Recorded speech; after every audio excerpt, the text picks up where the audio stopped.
Dear friends in Jesus Christ, in today's Gospel, we could see that John the Baptist was pointing out the Lamb of God to his disciples. Who were his disciples?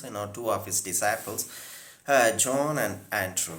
So they followed Jesus and then they were asking Jesus, "Where do you stay? Where do you stay?" And Jesus said to them, "Come and see."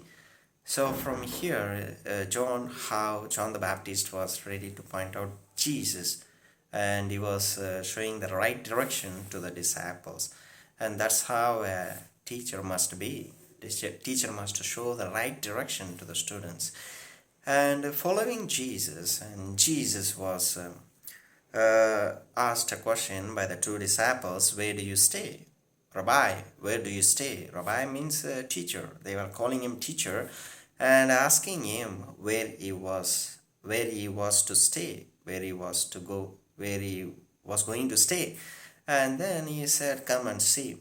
And as we know, Son of Man had nowhere to lay his head, which means so he did not have a proper place to stay, to sleep, to rest. But then those two disciples were ready to follow Jesus or stay wherever he was.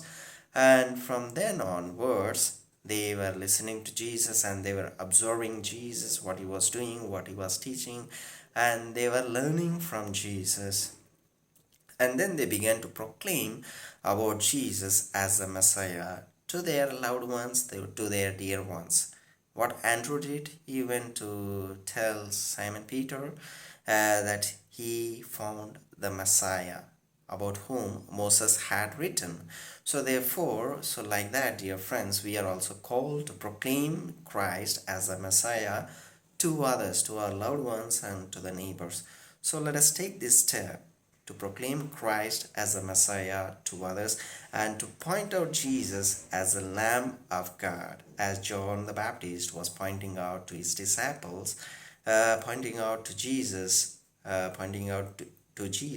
saying that he was the Lamb of God. So let us do the same. Thank you.